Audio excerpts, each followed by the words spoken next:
Oke, ya. Jadi kita melihat penciptaan matahari, bulan, dan bintang-bintang. Mungkin sudah bertanya, bagaimana planet-planet? Ya, tidak usah dikatakan ya, itu juga diciptakan tentunya. Oke, nah dengan bahan apa Allah menciptakan benda-benda ini? Ingat, sama. Tiada.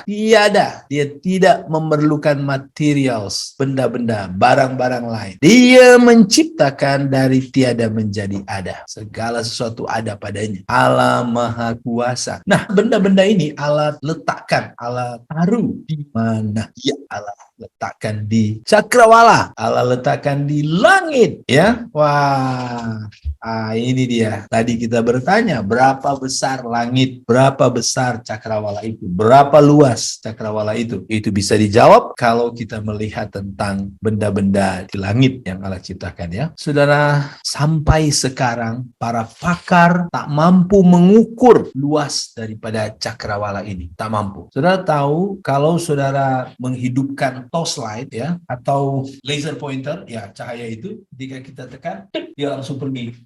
Sangat pantas. Kecepatan suara, jadi waktu saya teriak, suara itu pergi, orang dengar. Oh, dapat. Kecepatan suara dan kecepatan cahaya, masih kecepatan cahaya lebih pantas, ya. Nah, setelah orang menyiasat dan mengukur, ternyata kecepatan cahaya itu adalah ini. Satu saat atau satu detik, cahaya itu mampu sampai pada 409.200 km. Sekali lagi, satu saat saja sudah 409.200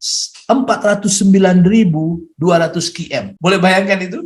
Satu saat tekan, satu saat tek tek tek, itu detik, saat tek tek. Jadi waktu tek dia sudah sampai 409.200 km. Itu sudah di sana. Benar, kalau kita bawa kereta, kita pandu kereta, kita tidak pakai per saat atau per second, kita pakai per hour atau per jam. Kalau kita sudah bisa buat 100 km per hour, per jam, wah, sudah cepat. Itu hanya 100 km per hour atau per jam, bukan per menit, bukan per second. Kalau kita lari 200, waduh, itu sudah pantas sekali. Tapi saudara, kalau saudara bisa lari secepat saat cahaya tadi, ya mungkin daging-daging langsung terlempar semua, ya.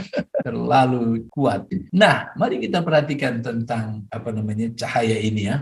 Terang atau cahaya berjalan kecepatan 409.200 km per saat. Namun, terang dari bintang-bintang tersebut ada yang memerlukan beberapa tahun untuk dapat mencapai bumi. Dan ada lebih daripada jutaan bintang yang tak dapat dilihat dari bumi.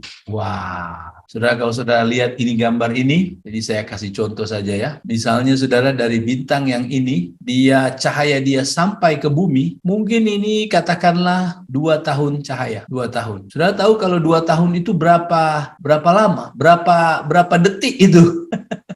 Kalau satu saat saja sudah mencapai kejauhan 200.000 lebih km. Kalau 1 menit, kalau 1 jam, wah, lebih jauh sekali. Kalau 1 hari, wah, bayangkan cahaya begitu pantas dan dia mau pergi ke sana perlu 1 hari baru sampai di sana. Tapi ini saudara, perlu tahun sampai di sana. Ini menunjukkan bahwa begitu jauh bintang itu. Sampai kecepatan cahaya walaupun begitu pantas, tapi saudara, dia perlu 1 tahun belum sampai, terus sampai 2 tahun baru sampai.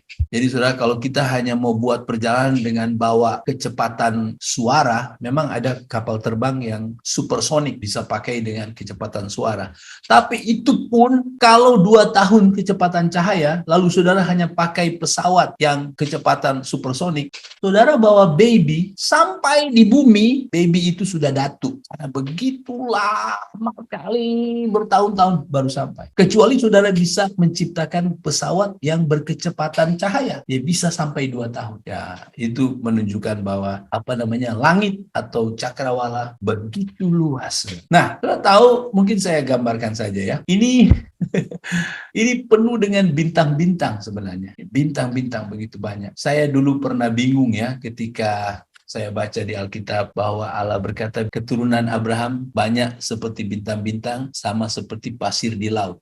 Pasir di laut sama dengan bintang-bintang. Ternyata saudara, Betul. Sebab ketika orang mulai menemukan teleskop yang bisa melihat jagat raya dan langit, mereka lihat, wah itu seperti pasir. Begitu banyak bintang-bintang di sana. Dan ini dalam jarak yang jauh-jauh, saudara. Tapi itu begitu banyak. Ya, ini adalah alat-alat canggih yang manusia bisa ciptakan sekarang ini agar mereka bisa melihat angkasa. Yang terbesar setahu saya ada di China ya. Hanya Allah yang berkuasa membuat keluasan angkasa raya. Saudara, ketika saya melihat hal ini, saya mulai sadar bahwa Dia tahu berapa jumlah rambut kita di kepala. Berbilion manusia Dia bisa tahu berapa jumlah rambut di kepala kita.